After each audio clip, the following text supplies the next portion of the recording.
ನಾಗಿಣಿ ಇಲ್ಲೇ ಎಲ್ಲೋ ನಮ್ಮ ಸುತ್ತಮುತ್ತನೇ ಓಡಾಡ್ತಾ ಇದ್ದಾಳೆ. ಆದಷ್ಟು ಬೇಗ ಅವಳನ್ನ ಪತ್ತೆ ಮಾಡಬೇಕು. ಅಲ್ಲ ರುದ್ರ, ಅಕಸ್ಮಾತು ನಾವು ನಾಗಿಣಿನ ಹುಡ್ಕೋದಕ್ಕಿಂತ ಮುಂಚೆ ನಾಗಿಣಿನೇ ನಮ್ಮನ್ನು ಹುಡುಕಿ ಸಾಯಿಸ್ಬಿಟ್ರೆ ಏನೋ ಮಾಡೋದು? ಭಯ ಪಡಬೇಡ. ನಿನ್ನ ಕತ್ನಲ್ಲಿ ಆ ಬಾಬಾ ಕೊಟ್ಟಿರೋ ತಾಯ್ತಾ ಇರೋ ತನಕ ಆ ನಾಗಿಣಿ ನಿನ್ನ ಟಚ್ ಕೂಡ ಮಾಡೋದಕ್ಕಾಗಲ್ಲ. ಒಂದು ವೇಳೆ ಆ ತಾಯ್ತಾ ಏನಾದರೂ ಕೆಳಗೆ ಬಿದ್ದು ಹೋದರೆ ನನ್ನಿಂದ ಅಲ್ಲ, ಬಾಬನಿಂದನೂ ನಿಮ್ಮನ್ನು ಕಾಪಾಡೋಕ್ಕಾಗಲ್ಲ. ಅದಕ್ಕೆ ಹೇಳ್ತಾ ಇದ್ದೀನಿ, ಆ ತಾಯ್ತಾ ನಿಮ್ಮ ಕತ್ತಲ್ಲಿ ಹುಷಾರಾಗಿರೋ ಹಾಗೆ ನೋಡ್ಕೊಳ್ಳಿ. ಇಲ್ಲ ಅಂದರೆ ನಿಮ್ಮ ಪ್ರಾಣಕ್ಕೆ ಆಪತ್ತಂತೂ ಗ್ಯಾರಂಟಿ.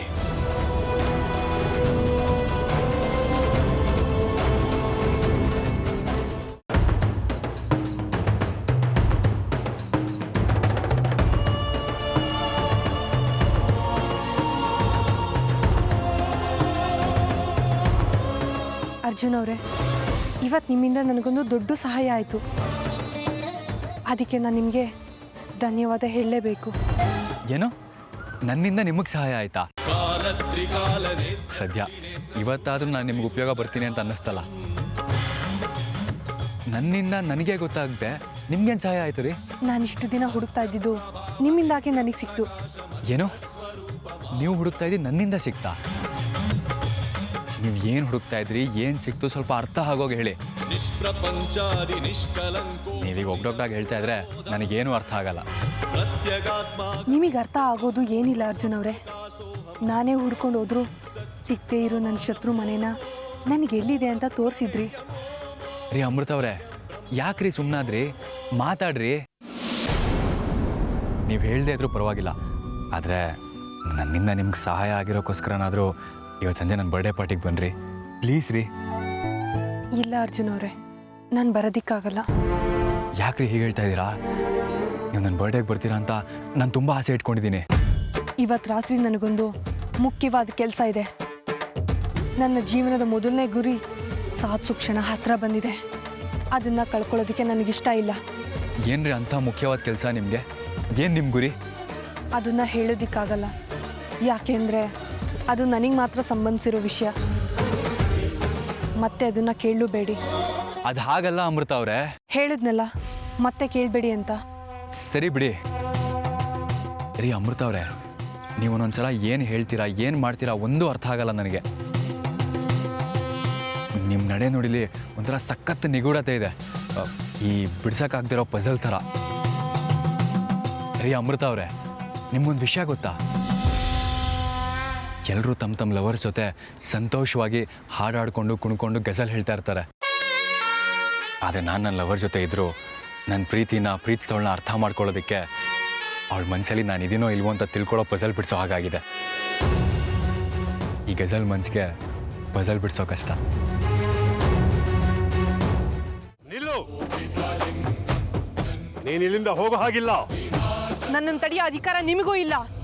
ನಾನಿಲ್ಲಿಗೆ ಬಂದಿರೋದು ಸ್ವಾರ್ಥ ಸಾಧನೆಗಲ್ಲ ಅನ್ನೋದನ್ನ ಅರ್ಥ ಮಾಡ್ಕೊಳ್ಳಿ ನೀವು. ನೀನೀಗ ಹೋದ್ರೆ ಬಂದು ಸಾಧನೆ ಮಾಡೋಕ್ಕಾಗದೆ ಬಂಧಿಯಾಗಬೇಕಾಗತ್ತೆ. ನನ್ನನ್ನು ಬಂದಿಯನ್ನಾಗಿ ಮಾಡೋದಕ್ಕೆ ಬಂದರೆ ಅನುಭವಿಸ್ಬೇಕಾಗತ್ತೆ. ನನ್ನ ಶಕ್ತಿ ಬಗ್ಗೆ ಇನ್ನೂ ನಿಮಗೆ ಗೊತ್ತಿಲ್ಲ ಅನ್ಸುತ್ತೆ. ನನ್ನ ಶಕ್ತಿಯ ಬಗ್ಗೆ ನಿನಗೆ ಗೊತ್ತಿರಬೇಕಲ್ಲ. ನನಗೆ ಶಕ್ತಿ ಇಲ್ಲ ಅಂದರೆ ರೂಪ ಮೆರೆಸ್ಕೊಂಡು ಓಡಾಡ್ತಿರೋ ನೀನು ನನ್ನ ಕಣ್ಣಿಗೆ ಕಾಣಿಸ್ಕೊಳ್ಳೋದಕ್ಕೆ ಹೇಗೆ ಸಾಧ್ಯ ಇತ್ತು? ನಿಮ್ಮ ಹತ್ರ ಮಾತಾಡಿ ಪ್ರಯೋಜನ ಇಲ್ಲ. ತೊಂದರೆ ಕೊಡಬೇಡಿ ನನಗೆ.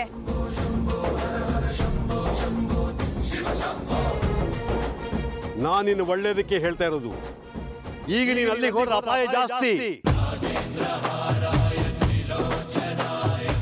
ಒಳ್ಳೆ ಕೆಲಸಕ್ಕೆ ಬಂದಿದ್ದೀಯಾ.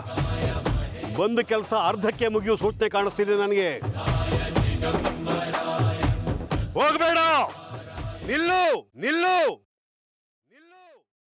ನಿನಗೆ ಒಳ್ಳೇದಾಗ್ಲಿ ಅಂತಲೇ ಶಂಕರ ನನ್ನ ಬಾಯಿಂದ ಈ ಮಾತುಗಳನ್ನ ಆಡಿಸ್ತಾ ಇದ್ದಾನೆ. ಹೋಗಬೇಡ ಹೋಗಬೇಡ, ನಿಲ್ಲು ನಿಲ್ಲು.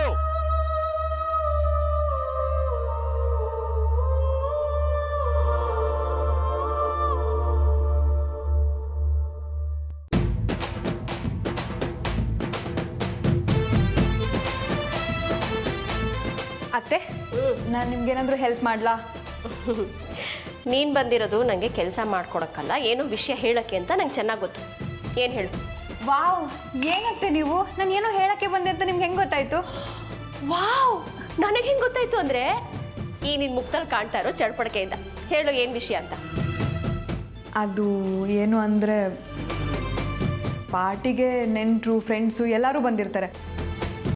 ಅವ್ರ ಮುಂದೆನೇ ನನ್ನ ಮತ್ತು ಅರ್ಜುನ್ ಮದುವೆ ಅಂತ ಅನೌನ್ಸ್ ಮಾಡಿದ್ರೆ ಹೇಗಿರುತ್ತೆ? ಚೆನ್ನಾಗಿರುತ್ತೆ ಅಲ್ವಾ? ಮಯೂರಿ, ನಿಂಗೆ ಅರ್ಜುನ್ನ ಮದುವೆ ಆಗಬೇಕು ಅನ್ನೋ ಆಸೆ ಇದೆ ಅಂತ ಅದು ಗೊತ್ತಿತ್ತಪ್ಪ. ಆದರೆ ಇಷ್ಟೊಂದು ಅರ್ಜೆಂಟ್ ಇದೆ ಅಂತ ನಂಗೆ ಗೊತ್ತಿರಲಿಲ್ಲ ಕಣೆ. ನಾವೆಲ್ಲ ನಿನ್ನ ವಯಸ್ಸಲ್ಲಿ ಮದುವೆ ಅಂದರೆ ಹೆದರ್ಕೋತಾ ಇದ್ವಿ ಗೊತ್ತಾ? ಅತ್ತೆ, ಅದು ನಿಮ್ಮ ಕಾಲ, ಇದು ನಮ್ಮ ಕಾಲ. ಪ್ಲೀಸ್ ಅತ್ತೆ, ಇವತ್ತು ಪಾರ್ಟಿನಲ್ಲಿ ನಮ್ಮ ಮದುವೆ ಬಗ್ಗೆ ಅನೌನ್ಸ್ ಮಾಡಿಬಿಡಿ. ಮಯೂರಿ, ಅದು ಸಾಧ್ಯ ಇಲ್ಲಮ್ಮ. ಯಾಕತ್ತೆ ಹಾಗೆ ಹೇಳ್ತೀರಾ? ನಾನು ಅರ್ಜುನ ಮದುವೆ ಆಗೋದು ನಿಮ್ಗೆ ಇಷ್ಟ ಇಲ್ವಾ? ನಮಗೇನೋ ಇಷ್ಟ, ಆದರೆ ಅರ್ಜುನ್ಗೆ ಇಷ್ಟ ಇದೆಯೋ ಇಲ್ವೋ ಅನ್ನೋದು ಗೊತ್ತಾಗಬೇಕು. ಅದಕ್ಕೆ ಅವನ ಅಭಿಪ್ರಾಯ ತಿಳ್ಕೊಂಡು ಅವನು ಏನು ಹೇಳ್ತಾನೆ ಅನ್ನೋದನ್ನು ಕೇಳಿಕೊಂಡು ಆಮೇಲೆ ನೀನು ಹೇಳ್ದ ಹಾಗೆ ಅನೌನ್ಸ್ ಮಾಡೋಣ. ಅತ್ತೆ, ಒಂದು ವೇಳೆ ಅರ್ಜುನ್ಗೆ ಈ ಮದುವೆ ಆಗೋಕೆ ಇಷ್ಟ ಇಲ್ಲ ಅಂದರೆ ಏನು ಮಾಡ್ತೀರಾ? ಈಗಲೇ ಮದುವೆ ಅಂದರೆ ಮೈಲಿ ದೂರ ಅನ್ನಂಗೆ ಮಾತಾಡ್ತಾನೆ. ಅದರಲ್ಲಿ ಮಯೂರಿ ಜೊತೆ ಮದುವೆ ಅಂದರೆ ಅದು ಹೇಗೆ ರಿಯಾಕ್ಟ್ ಮಾಡ್ತಾನೋ ಏನೋ. ಸುಮ್ಮನೆ ಇರಿ ಚಿತ್ರಕ್ಕ, ಏನೇನೋ ಹೇಳಿ ನೀವು ನನಗೆ ಹೆದರಿಸ್ಬೇಡಿ. ಅರ್ಜುನ್ಗೆ ನನ್ನ ಕಂಡ್ರೆ ತುಂಬ ಇಷ್ಟ. ಅವ್ನು ನನ್ನ ಮದುವೆ ಆಗಲ್ಲ ಅಂತ ಹೇಳಕ್ಕೆ ಚಾನ್ಸೇ ಇಲ್ಲ. ಅದು ಅಲ್ಲದೆ ಅರ್ಜುನ್ಗೆ ಏನಿಷ್ಟ ಇಲ್ಲ ಅಂತ ನಾನು ತುಂಬ ಚೆನ್ನಾಗಿ ತಿಳ್ಕೊಂಡಿದ್ದೀನಿ. ಅವನ ಇಷ್ಟದ ಪ್ರಕಾರ ನೋಡಿದ್ರೆ ಅವ್ನು ಖಂಡಿತ ನನ್ನ ಮದುವೆ ಆಗೋಕ್ಕೆ ಒಪ್ಪಿಗೆ ಕೊಡಲೇಬೇಕು. ಅದು ಅಲ್ಲದೆ ನಾನು ಇವತ್ತು ಅವನಿಗೆ ಇಷ್ಟ ಆಗೋ ಗಿಫ್ಟನ್ನೇ ತಂದಿದ್ದೀನಿ. ಹೌದಾ? ಇಷ್ಟು ದಿನ ನಾನು ಅತ್ತೆ ಈ ಮನೆಯಲ್ಲೇ ಇದ್ದೀವಿ. ನನಗಾಗಲಿ ಅತ್ತೆಗೆ ಆಗಲಿ ಅವ್ನಿಗೇನು ಇಷ್ಟ ಇಲ್ಲ ಅಂತ ತಿಳ್ಕೊಳ್ಳೋದಕ್ಕೆ ಆಗಲಿಲ್ಲ. ಅಂಥದ್ರಲ್ಲಿ ನೀನು ತಿಳ್ಕೊಂಡಿದ್ಯಾ ಅಂದರೆ ತುಂಬಾ ಗ್ರೇಟ್ ಬಿಡು.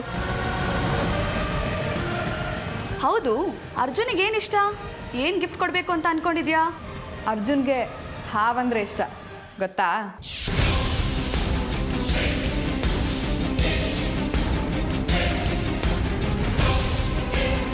ಹೌದಾ?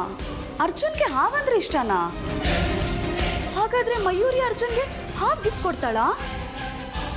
ಇವಳು ಸ್ಪೀಡ್ ನೋಡ್ತಾ ಇದ್ರೆ ಯಾವುದಾದ್ರೂ ಹಾವಾಡಿಗನ ಹತ್ರ ಹೋಗಿ ಮನೆಗೆ ಹಾವು ತಂದು ಅರ್ಜುನ್ ಕುತ್ತಿಗೆಗೆ ನೇತು ಹಾಕಿದ್ಲೆ. ಮೊದಲೇ ಸರ್ಪ ದೋಷ ಇದೆ, ಅದೇನೇನು ಅನಾಹುತ ಆಗುತ್ತೋ ಮುಂದೆ. ನೀವು ಹುಷಾರಾಗಿರಿ ಅತ್ತೆ.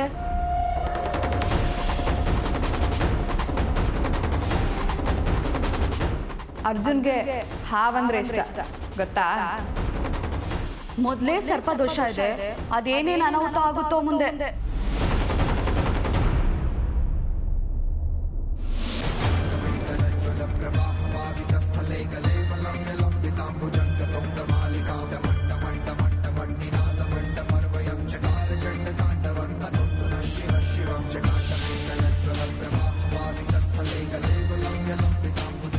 ಇಷ್ಟೆಲ್ಲ ಕೇಳಿದ ಮೇಲೆ ಅದು ನೀನೇ ಅನ್ನೋ ಅನುಮಾನ ನನಗೆ ಹೆಚ್ಚಾಗ್ತಾ ಇದೆ.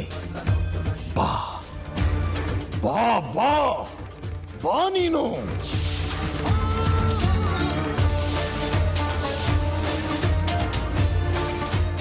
ಊರೆಲ್ಲ ಹುಡುಕ್ತಾ ಇರೋ ನೀನು ಇದೇ ಮನೆಯಲ್ಲಿದೆಯಾ? ನೀನೇ ನಾಗಿಣಿ ಅನ್ನೋದಕ್ಕೆ ತುಂಬಾ ಸಾಕ್ಷಿಗಳು ಸೃಷ್ಟಿಯಾಗಿವೆ. ಇವರೆಲ್ಲ ಹೇಳಿದ್ದನ್ನ ಕೇಳಿದ ಮೇಲೆ ಅದು ನೀನೇ ಅನ್ನೋ ತೀರ್ಮಾನಕ್ಕೆ ಬರಬೇಕು ಅನ್ನಿಸ್ತಾ ಇದೆ. ಬಾ, ಎಲ್ಲಿದ್ಯಾ? ಏನಾಗಬೇಕಾಗಿದೆ ನಿಮಗೆ ನನ್ನಿಂದ?